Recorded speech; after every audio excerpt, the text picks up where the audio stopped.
don't be afraid to be afraid. Keep going, and someday it will all make sense. See yourself, you're doing very good.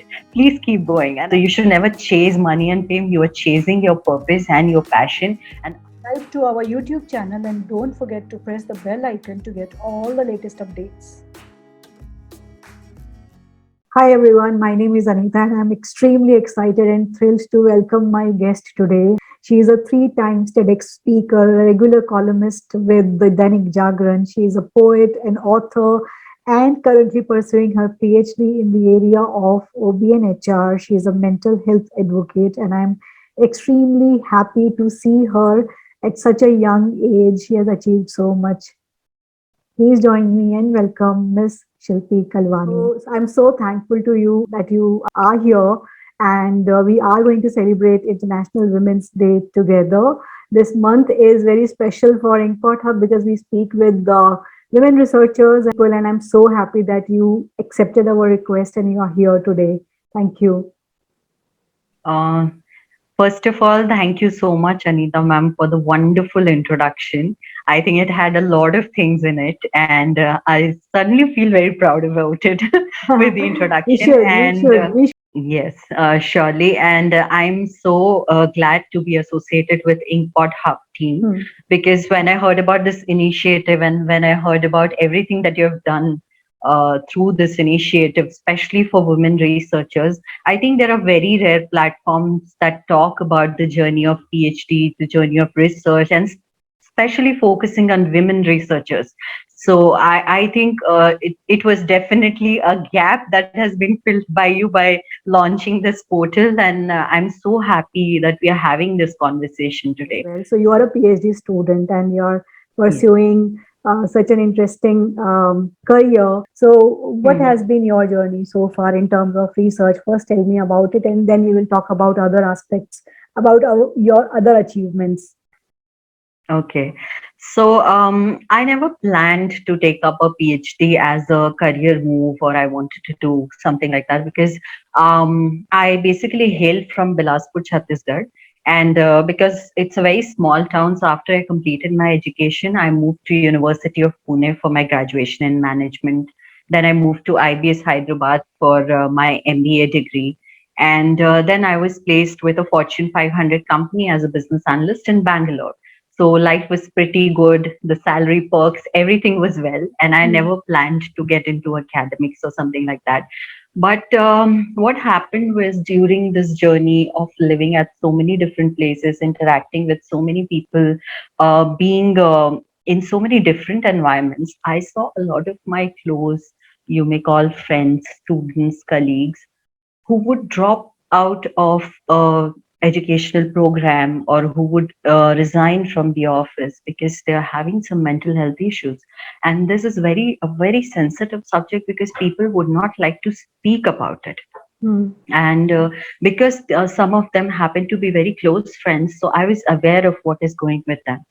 And unfortunately, the institution, educational institutions or the organizations do not have, they have some provisions, but they do not have adequate and enough provisions to support this.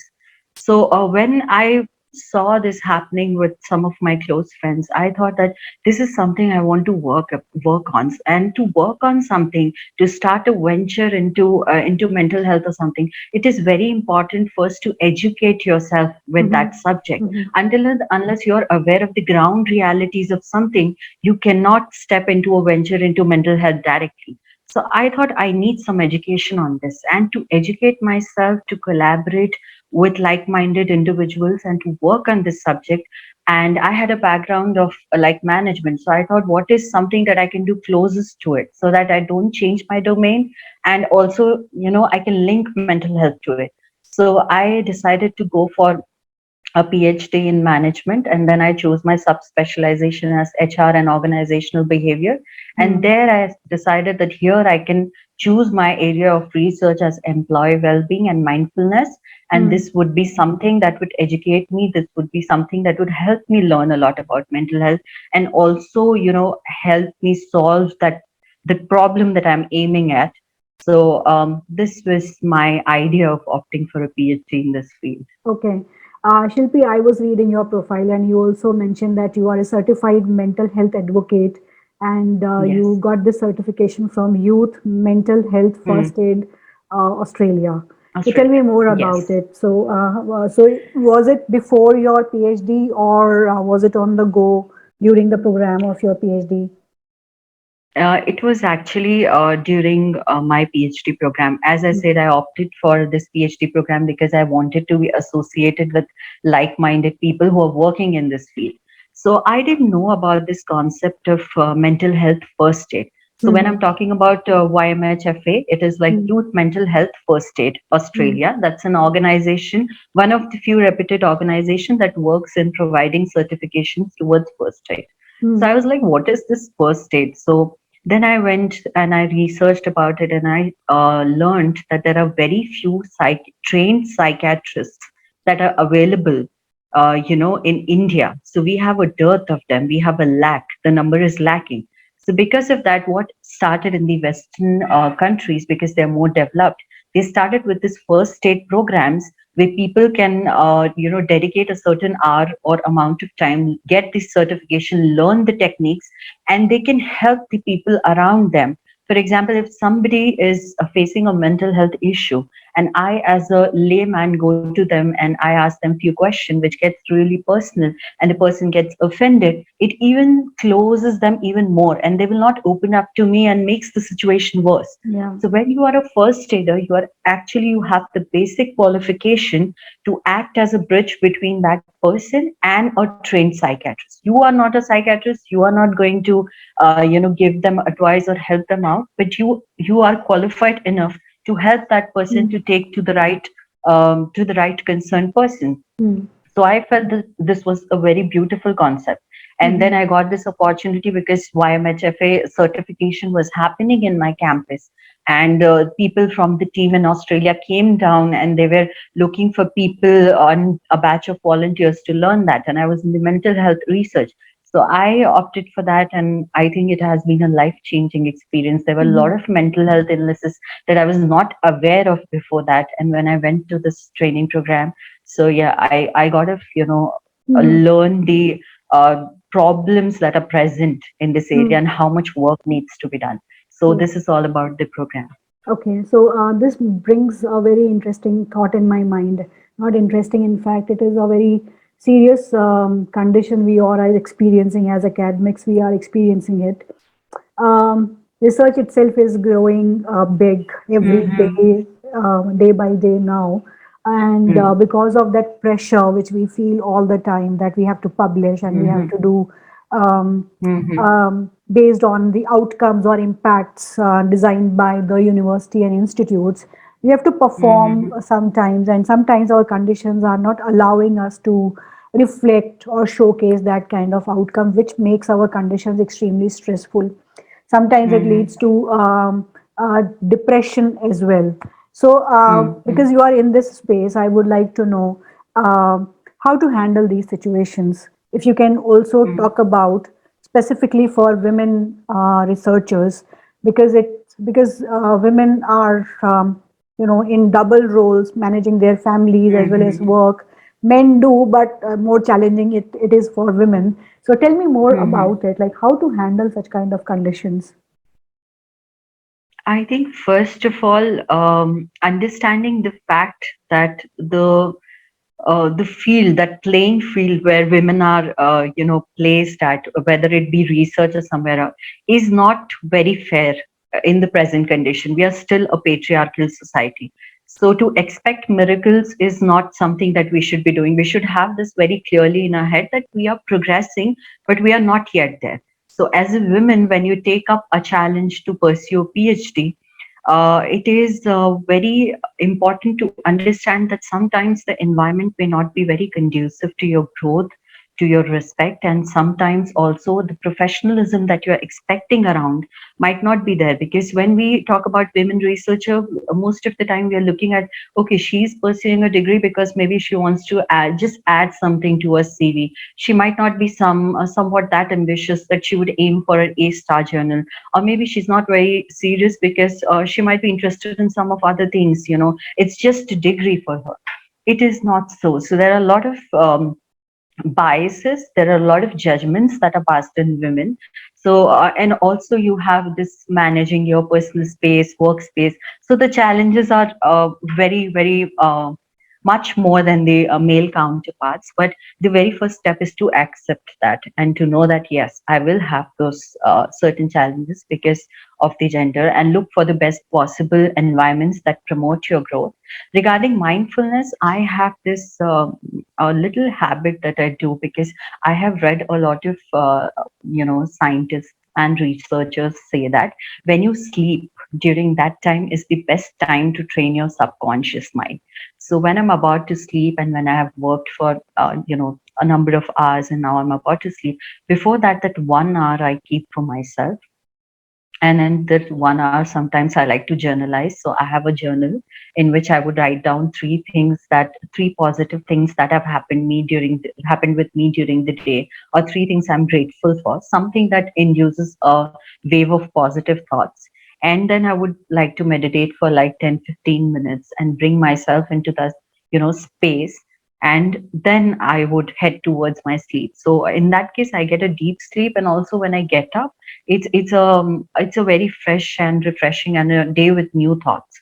So that one magic hour before sleeping, that most of the scientists, researchers, and philosophers say that trains your subconscious mind. So I definitely recommend that when you're sleeping, before that, you should at least take up one mindful activity for 15 or 20 minutes and spend some time with yourself, because the outer chaos will go on, publications will go on, it will get something will get rejected, something will get accepted, something will not work out at the institution. It's never ending, and the bias and judgment against the women will go on. It's changing, it's progressing, people are accepting that, but it will take time.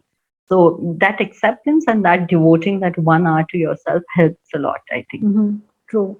Because I was listening to your TEDx on mindfulness and mindful living, and I realized Mm. that a lot of activities which you suggested, or practices which you Hmm. suggested, I think I have started following it during Corona times, especially this Hmm. journaling, habit, and I have Yes. cultivated deliberately just to keep my, activate myself sane. Otherwise, it was really an Hmm. anxious situation for all of us. But I tried to keep myself Hmm. sane in the entire this medical emergency of COVID. So I can relate it with totally whatever you was mentioning and suggesting. I'm I glad that what I said was, of help and of daily practice to Yeah. someone, because So I've that was the started purpose of it. two, three practices during COVID times. I'll make a separate video how I handle my mindfulness, and how I practice mindfulness, and what kind of those practices which I have adopted for mindful living. And Mm. moving to the next question, you got success in a very early age. You are Mm. people crave for becoming a TEDx speaker. People crave to write books. People crave to do a lot of things which you have already done. How do you handle Mm. this success? I personally feel that success is very relative.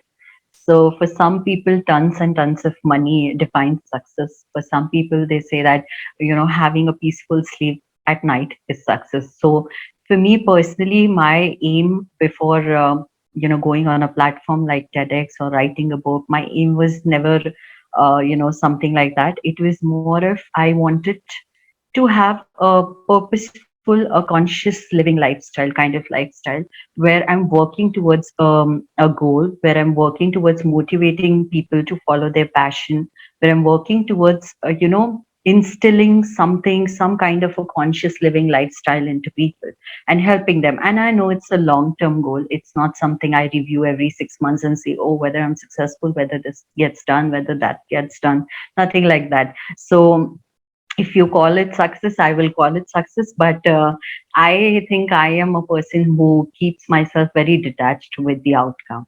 So even when I'm submitting papers, Fortunately, now one of my papers got submitted into an A-star journal, which was concerning mental health and COVID fatigue. Mhm. So I was very happy because my work was basically focused on how people are getting, all anxious during this medical emergency. And I was like, it will contribute in a very small way to the purpose. Mhm. So I think it's all about keeping yourself detached, even on days when you feel like a failure, even on your days when your paper is rejected, you're writing a poetry that's not making sense. There are days like that. Everybody Mhm. has that. So on those days, I'm like, okay, today Mhm. it's not a good day. Tomorrow will be a good day. Just Mhm. keep yourself detached because your goal is very long term. So Mhm. you cannot just review it every month, every 6 months. Just keep Mhm. going, and someday it will all make Mhm. sense.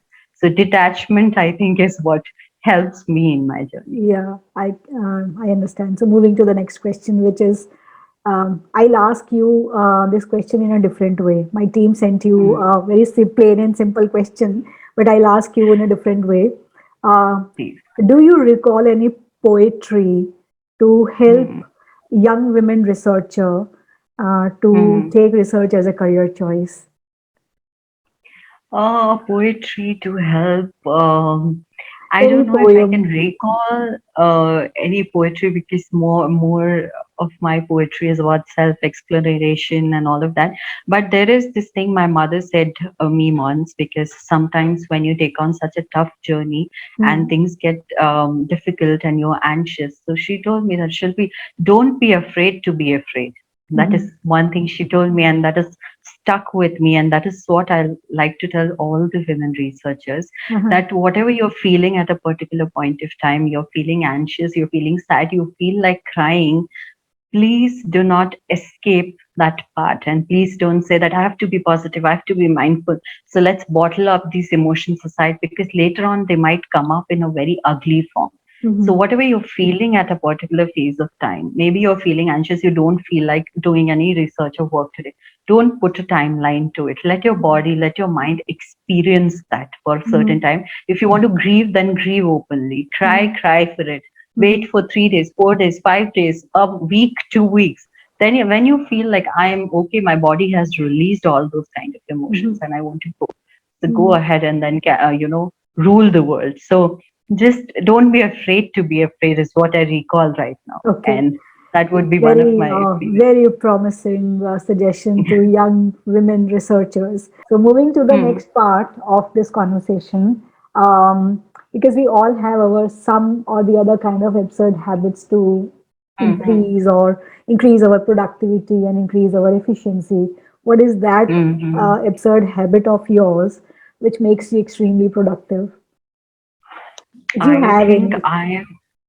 I don't know if it's an absurd habit, but I think I am more of a person who feels like when you write down or jot down something, it gets suddenly more powerful for me. So I might have like 100 things in my head, but when I start my day, I make sure that I make a small, like a to-do list kind of a thing of the major priorities, so that I keep my day in check, so that I am productive more towards the day. Also, I have this very small habit which I picked up.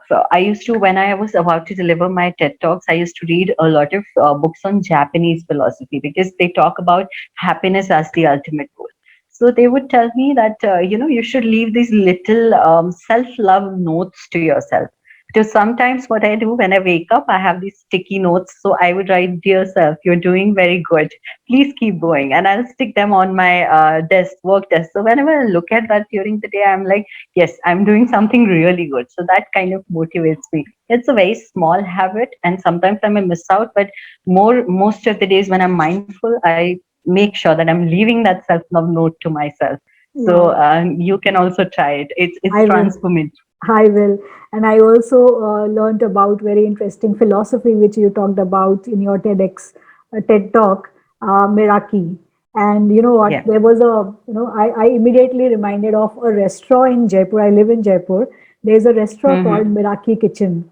And Mm-hmm. after listening to your talk, and I, reminded of that restaurant and the kind of ambience they have created just to Mm-hmm. make that feel of Meraki. And I could easily Mm-hmm. understand like why they named the restaurant as Meraki. Moving to the next Mm-hmm. question, Shilpi. I know you are a mindful buyer, and tell me what those products which we have bought in the past, say 6 months, under 5,000, which changed Mhm. your day-to-day activity, and you would like to recommend it to others. I think a lot of technology, like whenever you start your research, a lot of technology is already there. You have your laptop, you have your hard disks and other things, this and that is there. But because I like to stick towards more of the mindful and, having a vision kind of side. So I said this earlier also, I'm more into jotting down and writing down things. So what I did during this lockdown when I was working from home and I was at home, so I bought this whiteboard, magnetic board kind of a thing. And what I would do during the day is there are mind maps. I read about mind maps somewhere. Whatever you have done in a day regarding your research, if you are focusing on that, just put pictorial representations or diagrams of that, that this is what I've done till now, in something small, interesting, something that captures your interest. So I started doing that just to see as an experiment how this helps. And when the next day I will continue my research, it was so helpful because I say, oh, there are these two boxes. I did this and this. I'm supposed to continue from here. It kinds of trains your mind and motivates you a lot. So that is one thing I bought that I'm very thankful and grateful for that I did, because during such a dark time, it used to keep me motivated. And I would even write some quotes somewhere and, Uh-huh. read them and I'm working. So that would help. That I Uh-huh. did. Okay. Okay. All right. So, any passing remark for the audience? I think anybody who is listening to this and anybody who is in their early 20s, mid 20s, or even late 20s, it's Mm, not late to start. I think 40s is the new 20s right now. So mm, it's just that don't be afraid to try different things, because when I started, I didn't know I will reach somewhere here. So I would do a lot of activities. I would work with UNICEF and UN in their programs, local programs. I would take up public speaking. I would, host the college fests, and sometimes I would try up writing. I also do tarot readings. So it was one of the interests I took up. So never be like, okay, now I have to choose one thing. So let me just go. Keep trying different things, and one day you'll come to a certain passion or a certain hobby or a something, whatever you want to term it. This thing will lead you towards your purpose of life. And even if somebody pays you nothing for this, you would get up every day and love to do it. So you should never chase money and fame. You are chasing your purpose and your passion, and other things fall in line. So mm, it's like a circle of life. You mm, do not chase the wrong things. Just uh-huh, keep yourself ready for experiences. When you experience new things, new art forms, new things, then you will be open up to learning them, and you'll know that this is something I'm good at, and this is something that will help me fulfill my purpose. mhm, So just be open to trying out new things is what I would say. mhm. Okay. Okay. So, very interestingly, you mentioned about trying out new things. So, I would like to try out your book, which is How to Screw Up Your 20s. You just mentioned that 40s is new 20s, and it means that I Mhm. should assume myself in 20s. So, tell me, how should I screw up my 20s? What is this book all about? Okay, so this was a teen motivation program that I was taking up during my graduation, and I did a public speaking for that. And I gave some points that, on my personal experience, that there is a lot of advice around, do this, do that. This is how you should be. This is, and especially if you're a woman, then there is a lot of noise around you. So how to filter that noise and focus on what you actually wanted to do. So I just delivered a public speaking on a public speaking platform to the teen audience, and it was an event, and everybody insisted that I should put it in the form of a PDF or an ebook. So I. Drafted this ebook, so keep those points alive. So if anybody wants to refer them, Okay. they could go back and do that. And I also have a new book that has come now. It's available on Amazon and Flipkart. It's called Shilp Kala. It's about Hindi poetry. So if you are Poetry. into Hindi poetry, you can Uh, go ahead and check I that out. just checked So it that on is your what. Instagram. Yeah, Uh-huh. it's there. So it Great. has launched last month. So Uh-huh. you can, if you are into some soulful poetry, you can go and check that out as Okay. well. Definitely. I'll also recommend women researchers and researchers in general to read the book. Thank you. Thank you, Hmm. Shilpi. It was lovely speaking with you. Thank you so much, Anita. I'm so glad that I came today and to be associated with Inkpod Hub and so many women researchers who are listening to this channel, to this team. They are doing amazing work. Please stay connected to Inkpod Hub for good stuff, good content coming up. Keep up the good work, guys. Thank you. It's great to see you all here. Thank you for watching our work. If you have not subscribed to Inkpot Hub Media, then please hit the bell icon and subscribe to our channel and support research celebrations in India. Press the bell icon on the YouTube app and never miss another update.